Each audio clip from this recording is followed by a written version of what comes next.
오늘은 광화문 투쟁 71일차 되는 날이고, 박근혜 대통령께서 이 진강금 옥중 투쟁하신 지 841일차 되는 날입니다.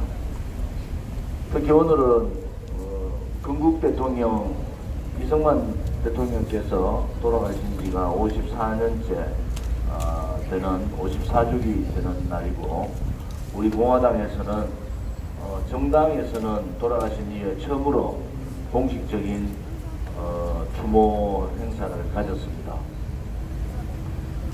이승만 건국 대통령께서는 구한말에 태어나셔서 청년 이승만 시절은 이 기존의 이 왕조 봉건 시대를 깨고 공화정으로 가고자 하는 그런 희망과 꿈을 가지고 선각자로서의 역할을 하신 분입니다. 나라가 일제의 압제에 의해서 나라가 뺏기고 모든 주권이 침탈되는 그 일본 제국주의의 침탈 시대에는 뛰어난 외교력을 가진 그러한 독립운동가였고, 그 독립에 평생의 몸을 바쳤던 그런 분이시기도 합니다. 대한민국이 건국되는데 초대 건국 대통령으로 큰 이바지를 했던 분입니다. 특히 초대 국회의장으로서 7월 17일 1948년 7월 17일 재헌국회를 구성하고 재헌입법을 만드신 분이기도 합니다. 어느 나라든지 간에 그 나라를 건국하고 또 건국했는 국부 대통령에 대해서는 존경을 표합니다. 그런데 문재인 정권 들어와서 노골적으로 건국 대통령에 대한 폄하와 이승만 대통령께서 추구하고자 했던 자유민주주의 체제에 대한 침탈, 또 역사 바꾸기, 체제 바꾸기, 뭐 이런 여러 가지의 체제와 역사 전쟁이 충돌하는 그런 상황입니다. 우리 공화당은 체제 역사 전쟁의 한가운데에서 한 번도 경험하지 못한 새빨간, 그것도 가장 악질적인 문재인 좌파 독재 정권과 정반대 쪽에서 싸우고 있는 그러한 정당입니다. 누구도 문재인 정권의 공포정치, 억압정치에 짓눌려서 말을 하지 못하고 불종하고 있는 이 시대에 우리 공화당은 당당히 일어서서 비겁하지 않게 잘못된 것은 잘못된 것이라고 얘기하는 그러한 용기를 가진 정당입니다. 오늘 이승만 국부대통령 추모사업회에서도 사무총장님께서 마지막에 말씀하셨다시피 정당 사상 처음으로 국부 이승만 건국 대통령에 대한 추모 집회를 가진 그런 뜻있는 날이기도 하다, 이렇게 말씀하셨습니다.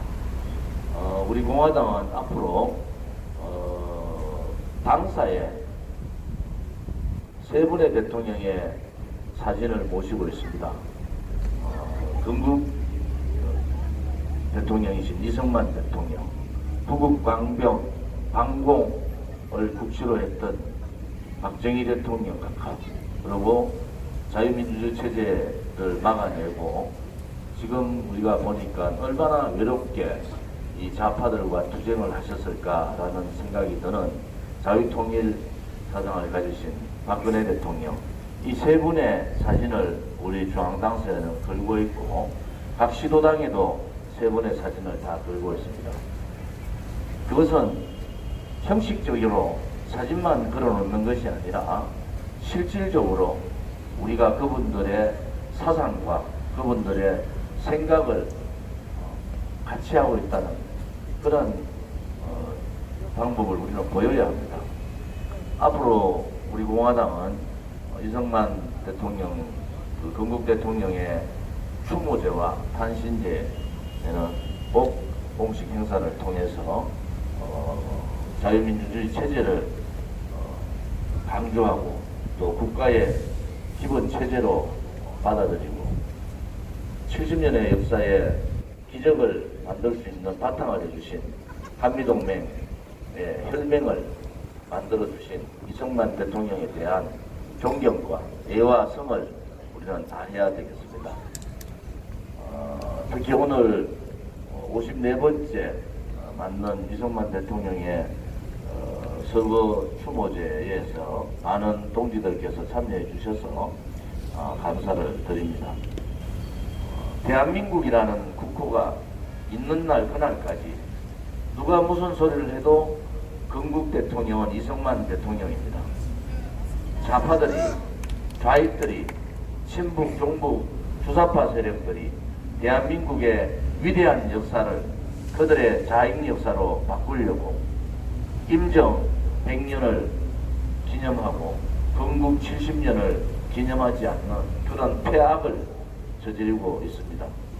그것은 바로 역사를 바꾸겠다는 거고 체제를 바꾸겠다는 시도입니다.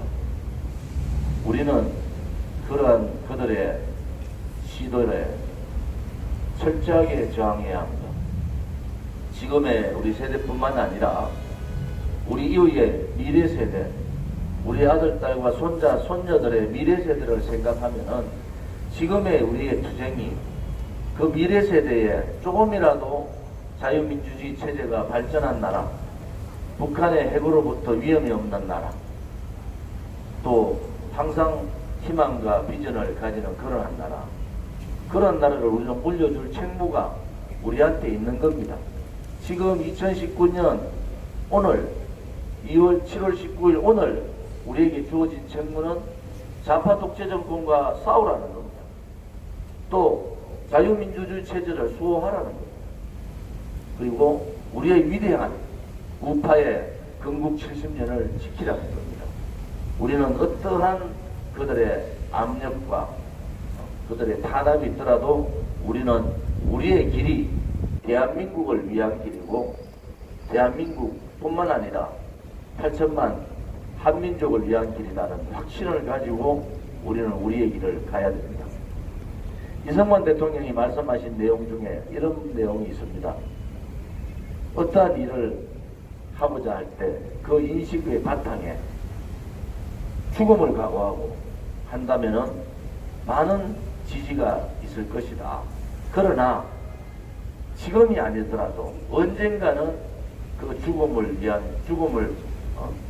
목숨을 건 투쟁은 언젠가는 많은 사람들로부터 존경을 받을 것이다 라는 말씀이 있습니다. 오늘 54주년 죽이 되는 날에 이승만 대통령 추모식 글이 우리의 가슴을 때립니다. 우리의 자유를 회복할 것이 이때의 우리의 손에 달렸으니 분투하라, 싸워라. 우리가 피를 흘려야 자손만대의 자유 기초를 회복할 것이다. 싸워라, 나의 사랑하는 동포여.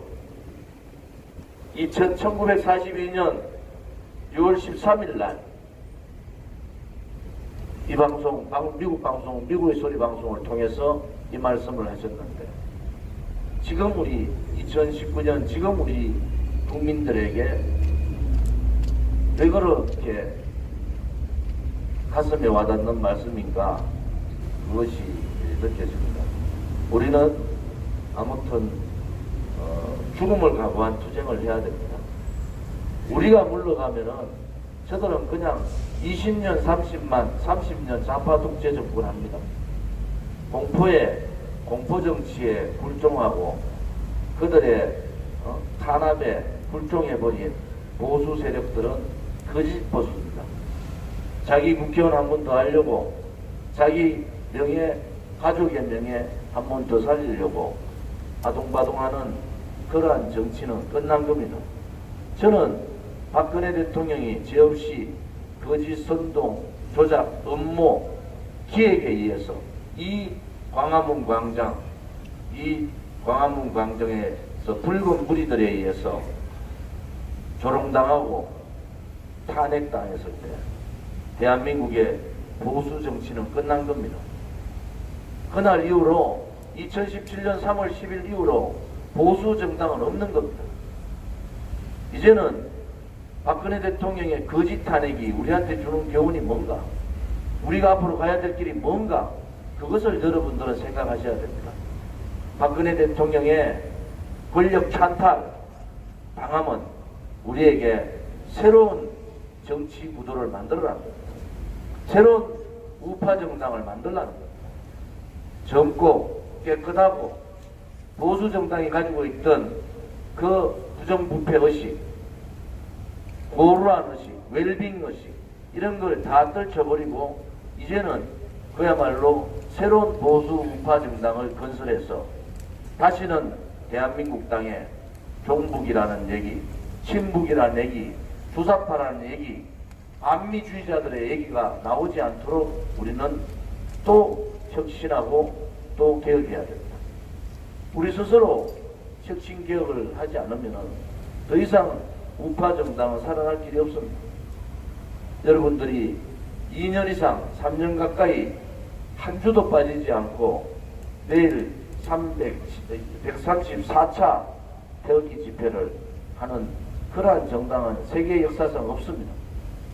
그것도 자생적으로 본인들이 정비 다 제출하고 시간 다 내고 본인들이 현수막 만들고 본인들이 깃발 만들고 그러면서 지켜왔던 생겨났던 정당이 바로 자생정당 우리 공화당입니다.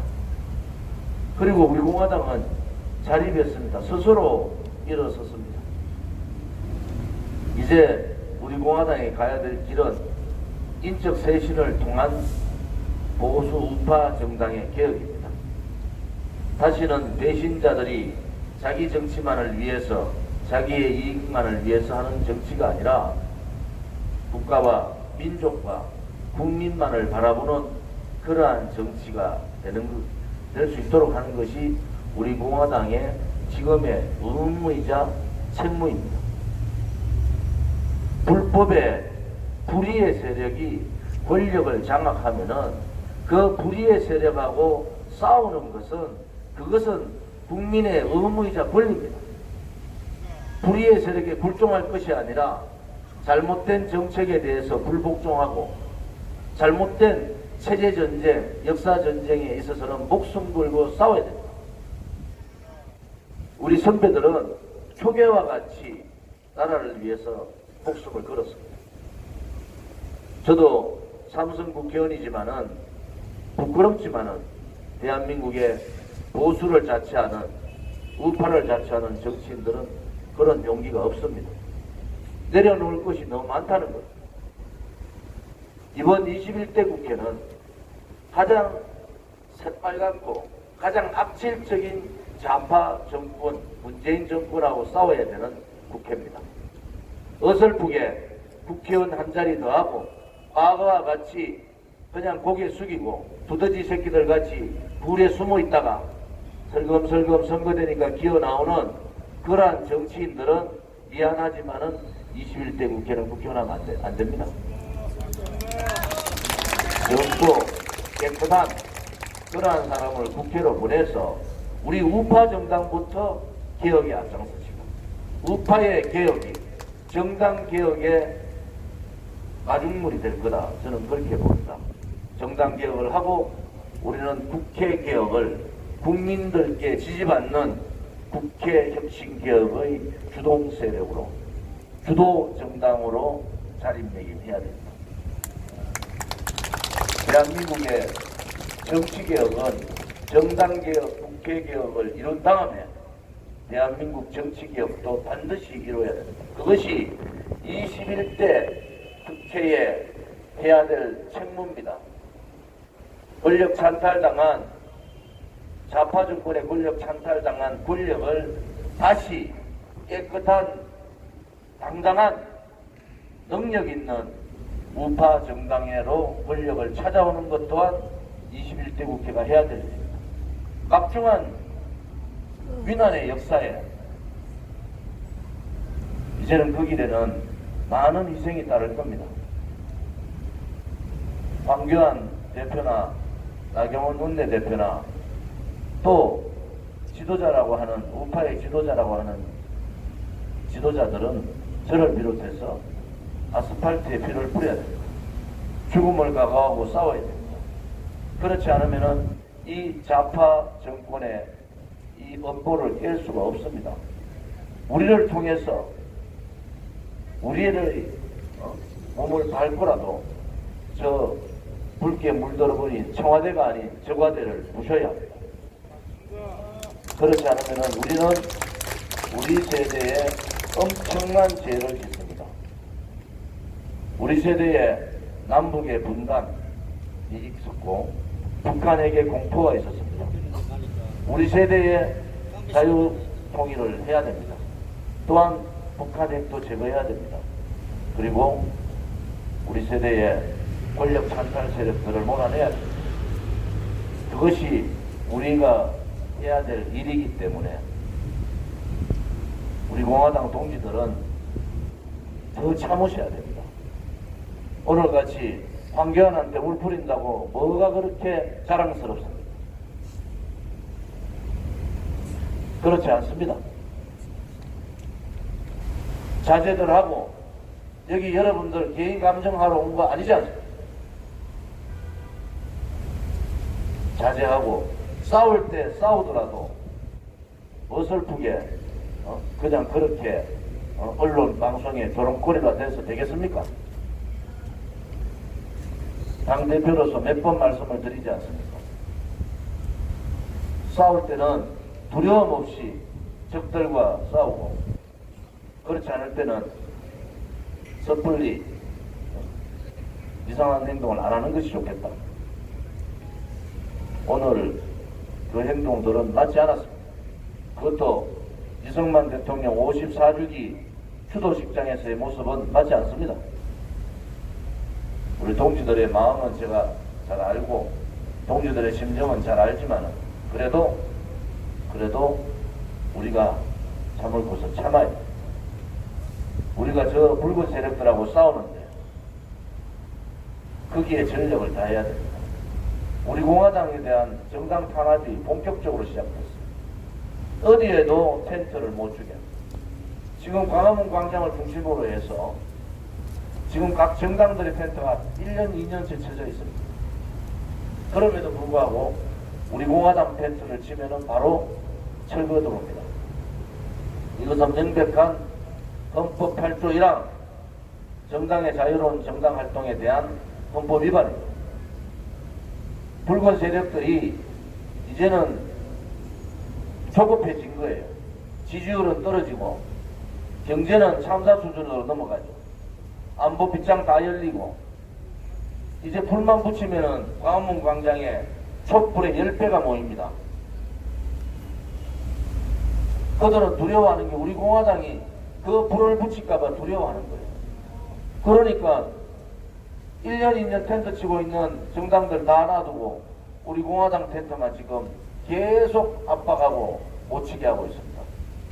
이것은 당 법률지원단에서 헌법 위반으로 고발해야 됩니다. 이거는 분명한 헌법 8조 1항의 정당의 자유로운 활동을 침해하는 겁니다. 정당법 23조 등등 정당의 광범위한 자유활동은 민주주의의 마지막 보루입니다. 정당의 자유활동조차는 군사 독재 정권에서도 그런 적이 없었어요.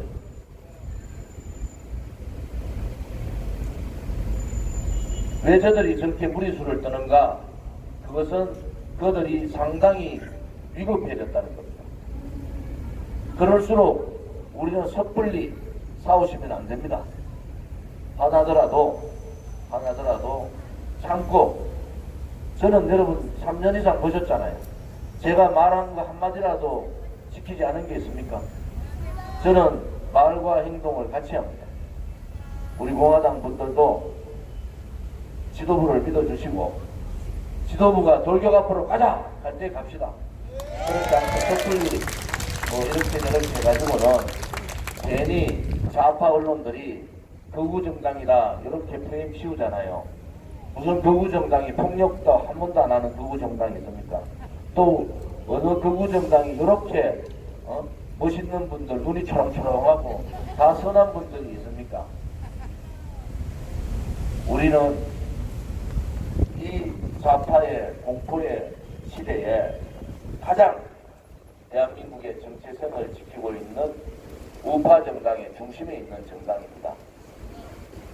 또 저는 당 대표로서 우리 동지들이 자랑스럽습니다.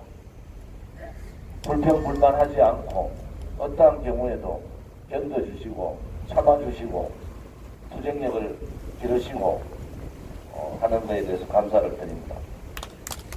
내일은 지금도 바람이 꽤 많이 불지 않습니까? 내일은 원래 134차 태극기 집회를 1년 만에 부산시청 앞에서 하기로 했는데 저는 태풍이 오는 거 잘 모르잖아요. 태풍이 몰려오고 폭우가 쏟아진다고 해서 일정 변경을 급하게 바꿨습니다.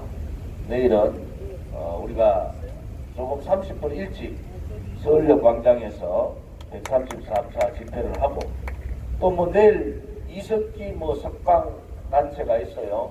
그래서 또 10,000명 모여간다는데 한번 비교 한번 해보자고. 우리 공화당의 자유민주주의 수호 세력과 자유민주주의를 뒤엎으려는 세력과의 한번 경쟁도 되겠다. 잘 됐다고 봅니다. 아무튼 우리가 1부 서울역 집회를 마치고 2부는 효자동에서 2부 집회를 가능하면 하도록 하겠습니다. 그리고 효자동 집회를 마치고 3부를 광화문에서 준비를 하고 있습니다. 물론 시간이나 날씨에 따라서 조금씩 조정을 가능하지만은 내일은 제가 보니까 경기도에서 부산 가는데 버스 22대나 예약됐습니다. 와, 대단해요. 서울에서도 한 20대, 서울에서도 한 20대, 그 다음에 대구에서 10대 이래가지고 대대적으로 부산 집회를 준비를 했는데 아쉽지만은 부산 집회는 다음 주 27일 날로 날짜를 바꿨다는 것도 함께 말씀드릴게요.